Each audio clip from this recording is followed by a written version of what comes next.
नमस्कार, आवाज समाचार में आपका स्वागत है। मैं हूं मनोज श्रीवास्तव। खबरों की शुरुआत करते हैं इस वक्त की हेडलाइंस के साथ।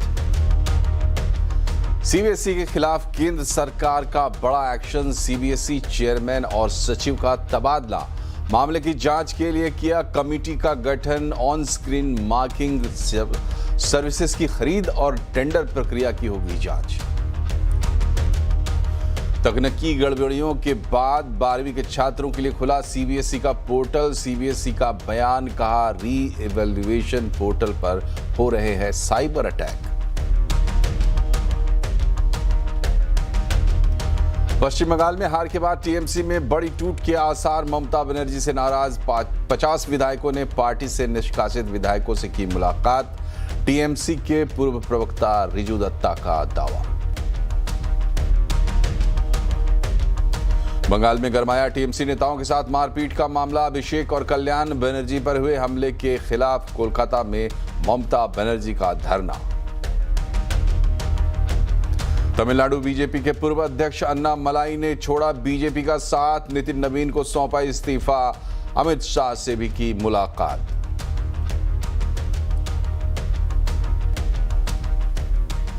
यूएस ट्रेड डील पर आज से फिर शुरू हुई बातचीत। भारत का जोर, भारतीय सामान पर अमेरिका में लगने वाले टैरिफ में बार बार ना हो बदलाव। निफ्टी सेंसेक्स में 4 दिन की गिरावट पर लगा ब्रेक। बाजार निचले स्तर से शानदार रिकवरी के साथ बंद। आईटी इंडेक्स में लगातार तीसरे सत्र में खरीदारी। आईटी इंडेक्स 4% से ज्यादा की तेजी के साथ top sectoral gainer. Auto, realty और एफएमसीजी इंडेक्स में खरीदारी। युद्ध के बीच ट्रंप का बड़ा दावा, अगले हफ्ते ईरान से हो सकता है बड़ा समझौता। स्ट्रेट ऑफ हॉर्मुज खुलने और युद्ध विराम बढ़ने की उम्मीद। ट्रंप ने इजरायल और हिजबुल्लाह के बीच सीज फायर की सहमति का भी किया दावा।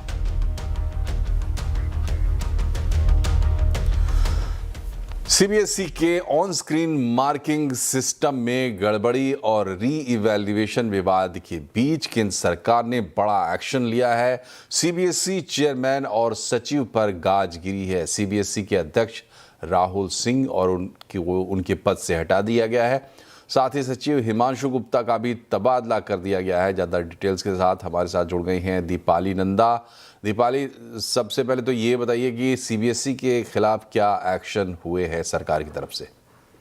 जो देखिए, सीबीएसई ओएसएम विवाद की बात करें तो लगातार हम देख रहे थे विपक्ष मोदी सरकार पर हावी हो रहा था। स्टूडेंट्स अपनी शिकायतें लेकर अलग अलग जगह पर भटकते हुए दिखाई दे रहे थे और इस सबके बीच अब सबसे बड़ा एक्शन लिया गया है मोदी सरकार की तरफ से। और एक्शन ये है कि सीबीएसई चेयरमैन राहुल सिंह और सचिव हिमांशु गुप्ता को उनके पद से हटा दिया गया है। यानी कि अब तक ये जो विवाद चल रहा था वो एक बड़े प्रशासनिक फेरबदल में बदलता हुआ यहाँ पर दिखाई दिया है। और साथ ही आपको बता दूं कि ये जो प्रशासनिक फेरबदल किया गया है, इसके साथ साथ एक ऑन स्क्रीन मार्किंग सेवाओं की खरीद की जांच के लिए एक कमेटी का भी गठन किया गया है। और ये जो जांच समिति का गठन किया गया है सरकार की तरफ से, वो ना सिर्फ दोनों शीर्ष अधिकारियों के तबादले के तौर पर देखा जा रहा है और साथ ही साथ ये भी है कि जो पूरा प्रोक्योरमेंट रहा है उस पर एक उच्च स्तरीय जांच की जा सके। इसमें यह भी जानकारी मिल रही है कि जो समिति की अध्यक्षता है वो कैपेसिटी बिल्डिंग कमीशन की जो अध्यक्ष है एस राधा चौहान करेंगी।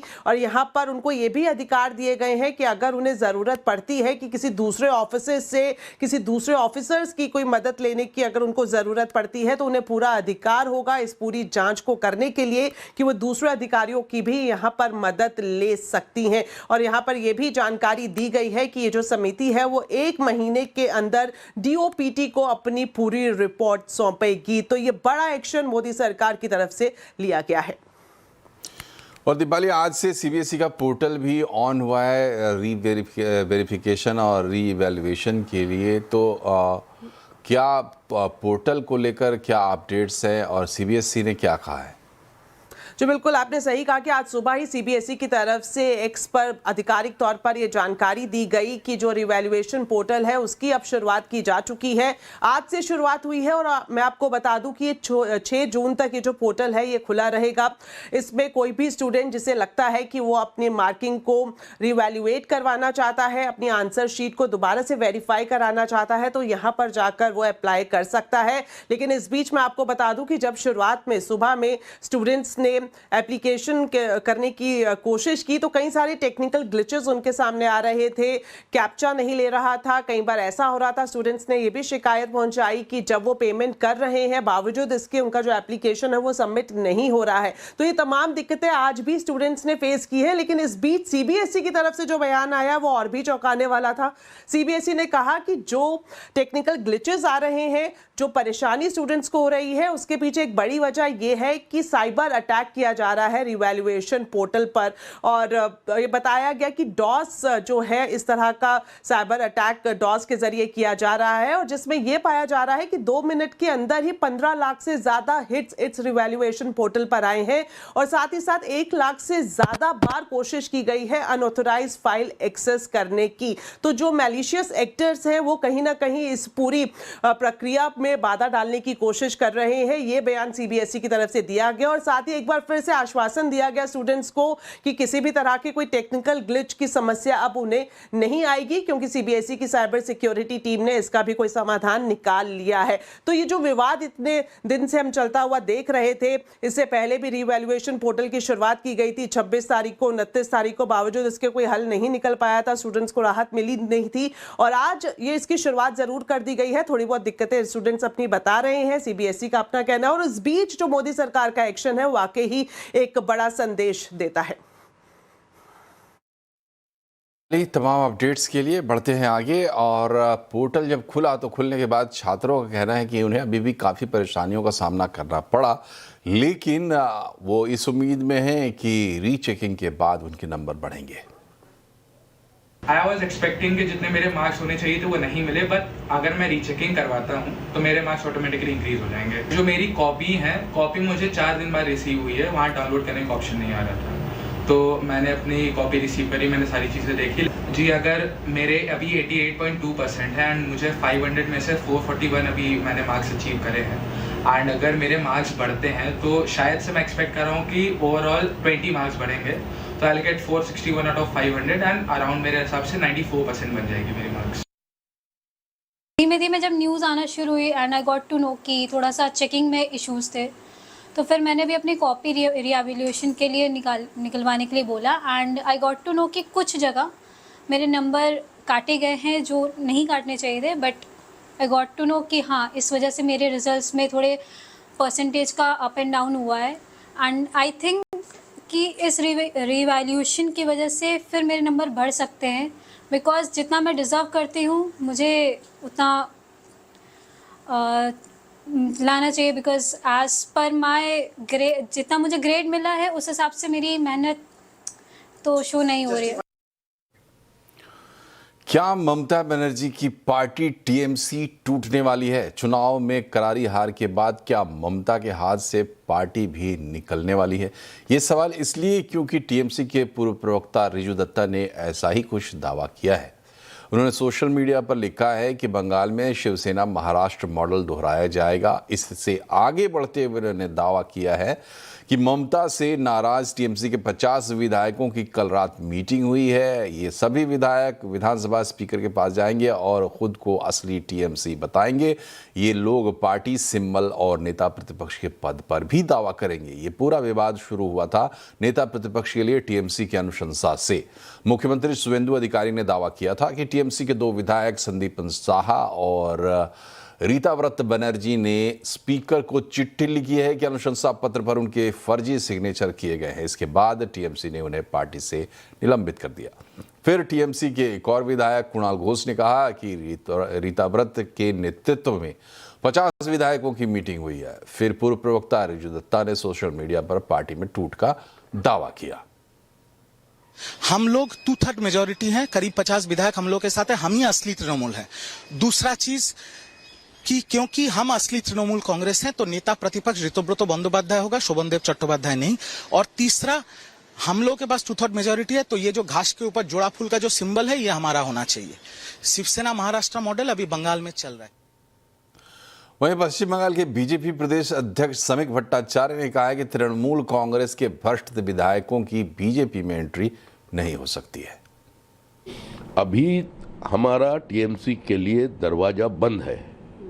किसी को नहीं इंपोर्ट करके हम लोग 207 तक पहुंच गए हैं। जनता टीएमसी का नेताओं को खिलाफ वोट दिया था। हम लोग इस बार जो चुनावी रणनीति तैयार किया था, हम लोग एकदम नीचे से किया था। चार्जशीट निकाला, वो भी नीचे, हर एमएलए का खिलाफ, लोकल लीडर्स का खिलाफ। जितना एंटी इनकम्बेंसी था उसको लेकर हम लोग जनता के पास गया और नतीजा हम लोगों को मिला। भारतीय जनता पार्टी का तृणमूलाइजेशन नहीं हो सकता है। और कोलकाता से ताज़ा अपडेट्स के साथ हमारे साथ जुड़ गई हैं कमलिका सेन गुप्ता। कमलिका, ये बताइए कि जो कुछ चल रहा है बंगाल में चुनाव नतीजे आने के बाद से, वो अपने आप में बहुत सुखद नहीं है देश के लिए, लेकिन इस बीच ये भी खबर आ रही है कि टीएमसी टूट के कगार पर पहुंच गई है। कितना दम है इन बातों में, असलियत क्या है? देखिए, कोशिश एक जारी है, क्योंकि जो विधायक, जैसे जो निलंबित विधायक संदीपन साहा और ऋतुव्रत है, इन दोनों को निलंबित किया गया है। इन दोनों को क्यों निलंबित किया गया है? क्योंकि ये जो पार्टी के जो विरोधी दल नेता होंगे, उसको लेके जो चिट्ठी अभिषेक बैनर्जी ने दिया था, उससे सवाल उठाया था। जो विधानसभा की जो सेक्रेटरी हैं, उन्होंने ये सवाल उठाया था कि सिर्फ ये चिट्ठी देने से नहीं होगा, जो सिग्नेचर होता है उस मीटिंग का, वो सिग्नेचर का रेजोल्यूशन कॉपी देना है।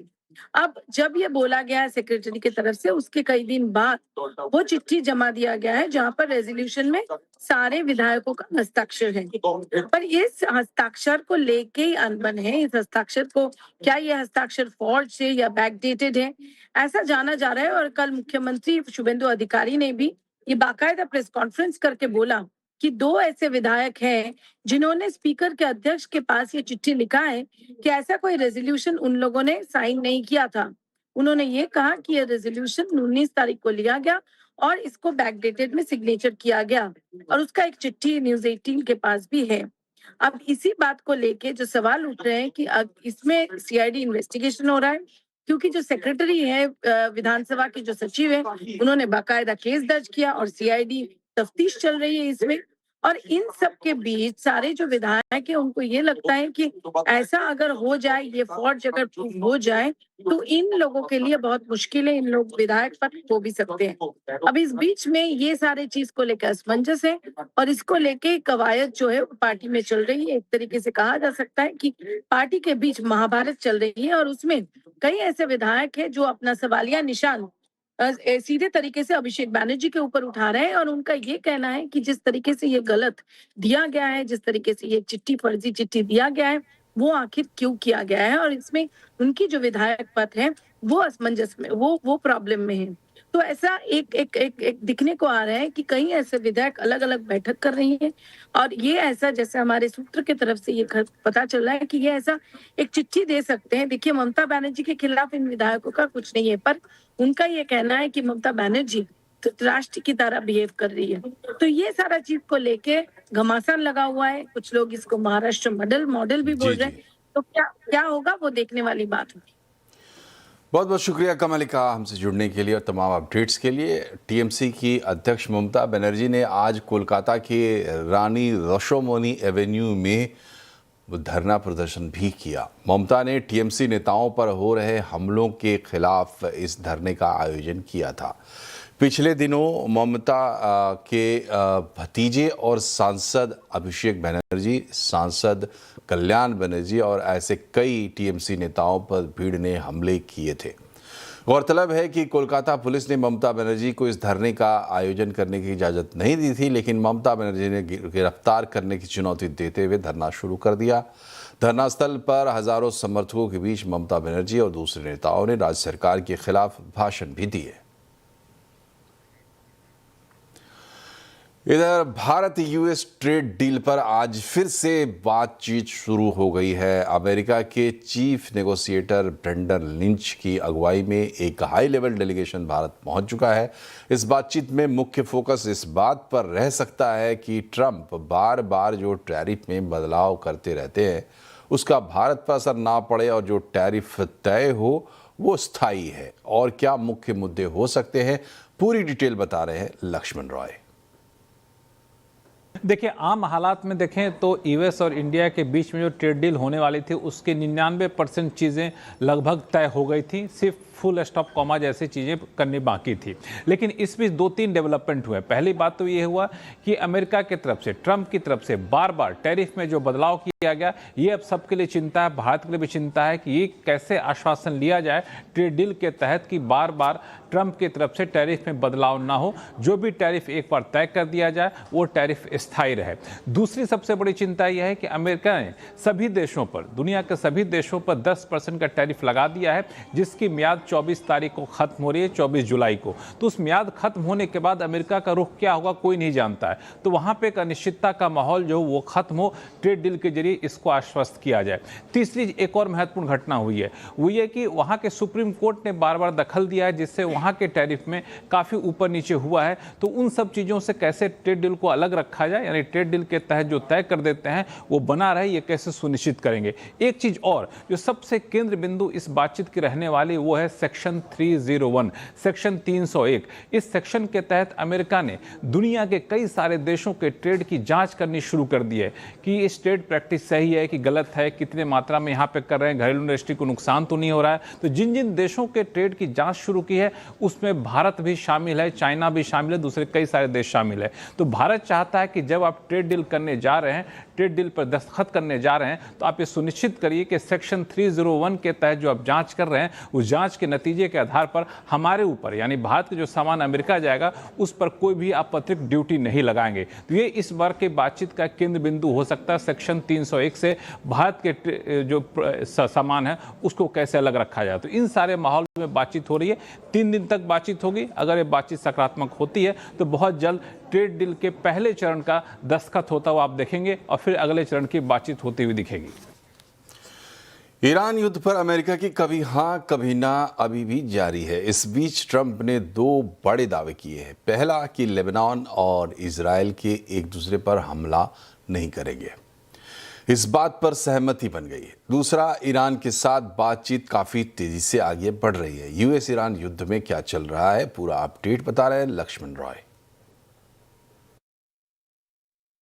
देखिए, जब भी हम इस तरह की बात कर रहे होते हैं तो हमेशा यही उम्मीद करते हैं कि शायद अब ईरान, इजराइल और अमेरिका के बीच बातचीत लगभग अंतिम दौर पे पहुंचेगी, युद्ध रुक जाएगा। लेकिन कुछ एक घंटे बाद अचानक से हालात बदल चुके होते हैं।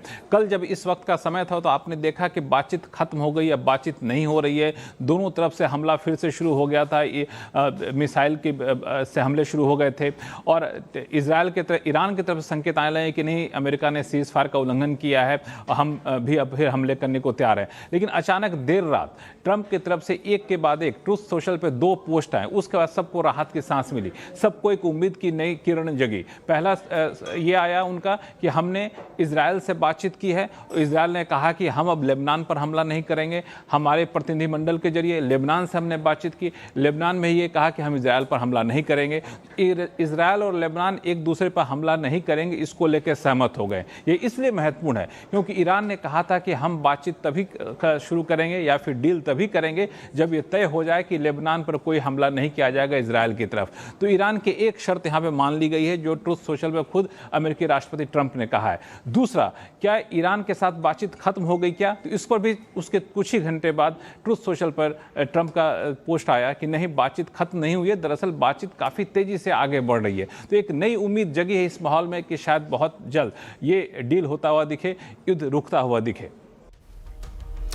और आज आवाज अड्डा में भी हम इसी पर कर रहे हैं चर्चा कि आखिर किस वजह से ईरान और अमेरिका की डील फंसी हुई है, डील की आहट कहां, रुकावट। जरूर जुड़िए शाम 7:57 पर। और यहां रुक रहे एक छोटे से ब्रेक के लिए, लेकिन आवाज समाचार में खबरें अभी और भी हैं, बने रहिए हमारे साथ।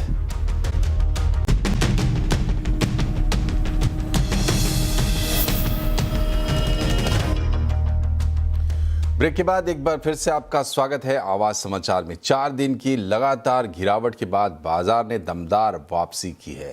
निफ्टी और सेंसेक्स दोनों निचले स्तरों से शानदार रिकवरी के साथ बंद हुए हैं। वीकली एक्सपायरी के दिन निफ्टी 101 अंक चढ़ा, सेंसेक्स ने 383 अंक की बढ़त हासिल की है। और आज के बाजार का बाकी हाल बता रही हैं रक्षा रावत। निफ्टी की वीकली एक्सपायरी के दिन बाजार की कमजोर शुरुआत हुई, लेकिन उसके बाद सेकेंड हाफ में मार्केट ने काफ़ी अच्छी खासी रिकवरी दिखाई। ब्रेंट कूल ऑफ हुआ, 2% की गिरावट देखी गई।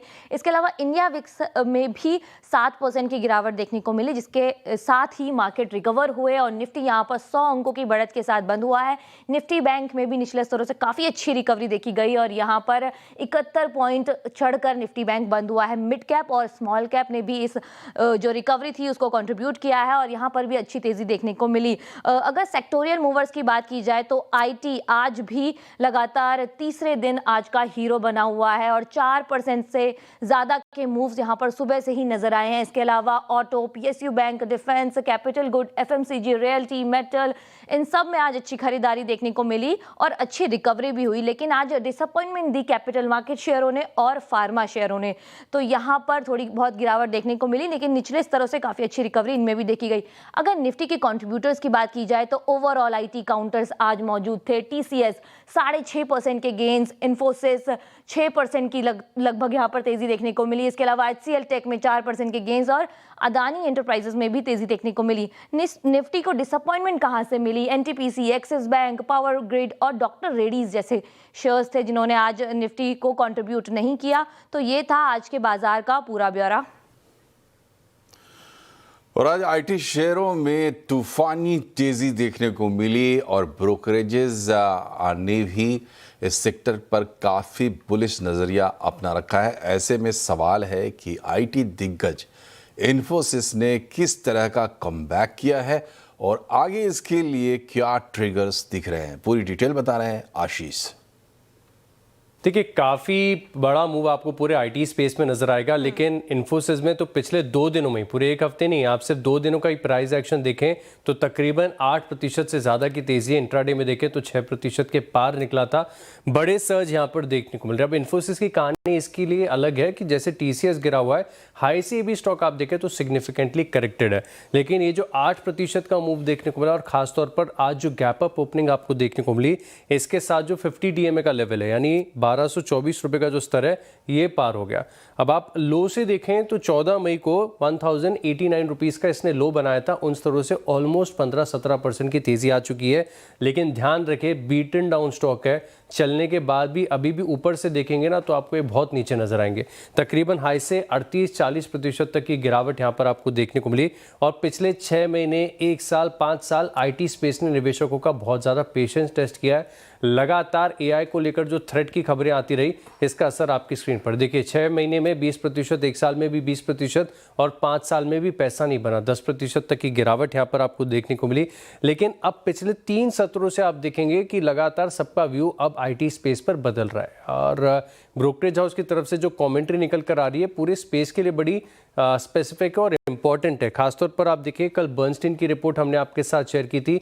अब बड़ा टेक अवे उस रिपोर्ट में ये था कि ओवरवेट आईटी स्पेस पर बरकरार रखा, कोई भी डाउनग्रेड नहीं किया। इनफैक्ट जो पॉजिटिव ओवरवेट की रेटिंग है इसे बरकरार रखा गया। इसके अलावा देखें तो कल सीएलएसी की तरफ से रिपोर्ट आई जहां पर ये बता रही थी कि जो SaaS कंपनीज है इनकी तरफ से डील विंस लगातार देखने को मिल सकते हैं और क्वार्टर 4 के जो नतीजे आए थे इसमें ईपीएस के अपग्रेड्स भी इन्हें पसंद आए और साथ में आगे जाके जो आउटलुक नजर आ रहा है ये भी काफी बेहतर है। जो स्पेंडिंग का क्राइटेरिया है अब धीरे धीरे इंडस्ट्री में ये भी बदला है। पहले जो पर सीट के हिसाब से होता था, अब प्रोडक्ट वाइज आप देखें तो यहाँ पर स्पेंडिंग आईटी स्पेस में देखने को मिली है। तो जो आईटी सर्विस कंपनीज हैं इनके लिए एक बड़ा बेनिफिशियल हो जाता है।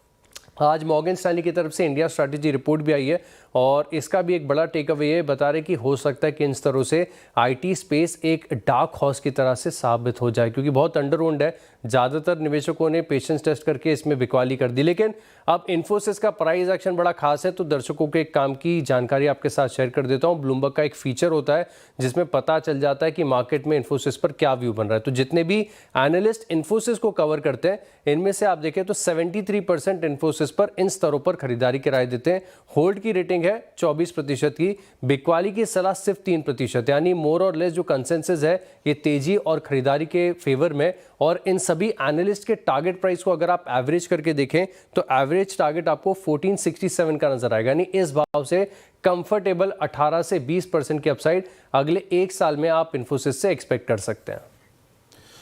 भारत में डेटा सेंटर अगले 10 साल का बड़ा ग्रोथ थीम बन सकता है। नोमुरा के मुताबिक 2030 तक इस सेक्टर में 30% CAGR ग्रोथ संभव है, जिसे AI क्लाउड और डिजिटाइजेशन का सपोर्ट मिलेगा। पूरी रिपोर्ट के बारे में बता रही हैं नुपुर। बिल्कुल, नोमुरा की काफ़ी पॉजिटिव रिपोर्ट आई है डेटा सेंटर को लेके और आने वाले 10 साल की बड़ी थीम हो सकती है डेटा सेंटर को लेकर। आने वाले 5 साल में उनका मानना है कि 30% से ज़्यादा की कंपाउंडेड ग्रोथ यहाँ पर देखने को मिल सकती है CY 25 से 30 के बीच में। भारत डेटा सेंटर सेक्टर में एशिया पैसिफिक को पीछे छोड़ सकता है। यहाँ पर जो इंडिया की ग्रोथ होगी वो काफ़ी फास्ट होगी एशिया पैसिफिक की दूसरी कंट्री से कंपेयर करें तो। 2025 में IT लोड जो था वो करीबन 1.5 गीगावाट के आसपास था, जो कि 2030 में माना जा रहा है कि यही आंकड़ा 1.5 से 7 होते हुए नजर आएगा और आने वाले 10 साल में 7 से सीधा 15 गीगावाट पहुंचते हुए दिखेगा। और इसकी जो कैपेसिटी है उसकी विजिबिलिटी नोमुरा को नजर आती है। उनका ये मानना है कि AI क्लाउड और डिजिटलाइजेशन जो है वो आने वाले समय में बड़े ट्रिगर पॉइंट्स देखने को मिल सकते हैं। AI का वर्कलोड जो बढ़ेगा उसकी वजह से डेटा सेंटर की मांग बढ़ती हुई नजर आएगी। Enterprise company third partly cloud और कोरिलेशन की तरफ जो है वो शिफ्ट होते हुए नजर आएगा। अब इंटरेस्टिंग बात नोमुरा ने ये कही है इसमें कि डेटा सेंटर का जो निर्माण है वो इंडिया में काफी सस्ता है compare to developed market. India की बात करें तो यहाँ पे लागत सिर्फ 6 से 7 मिलियन डॉलर के आसपास होती है पर MB और डेवलप्ड मार्केट में देखें तो यही लागत 10 से 18 मिलियन डॉलर पहुंच जाती है, क्योंकि हमारे यहाँ पे जो बिजली है वो काफी सस्ती है। रिन्यूएबल PPA मॉडल की वजह से बेहतर रिटर्न्स भी यहाँ पर मिलते हैं। AI की एरा में भारत को हाइपर स्केल हब भी माना जा रहा है। जो डेटा ट्रैफिक है लो टेंसी ऐप से यहाँ पर मांग बढ़ती हुई नजर आएगी। ग्लोबल कैपेसिटी शेयर में भी 1.5% से बढ़ के उम्मीद है कि 2 से 3% ये होते हुए पहुँच सकता है। अब सबसे ज़्यादा फायदा किन कंपनीज को हो सकता है? मैन्युफैक्चरिंग जो कि स्विच गेयर और ट्रांसफार्मर में करती है उन कंपनीज के लिए बड़ा फायदा हो सकता है। UPS और बैटरी सिस्टम्स जो बनाती है कंपनीज उनको भी बड़ा फायदा मिलेगा। Backup gensets, precision cooling system, rack, busway और कंस्ट्रक्ट केबल वाली जो कंपनीज है उन्हें भी बड़ा फायदा यहाँ पर मिलते हुए नजर आएगा। काफी सारे स्टॉक्स की चर्चा भी की है नोमुरा में, सबसे ज्यादा उन्हें CG पावर और GE वर्नोवा पसंद आ रहा है। और इसी के साथ आवाज समाचार में फिलहाल इतना ही, लेकिन यहाँ खबरों का सिलसिला लगातार जारी रहेगा। आप भी रहिए खबरों पर अपडेट, इसके लिए जुड़े रहिए CNBC आवाज से। नमस्कार।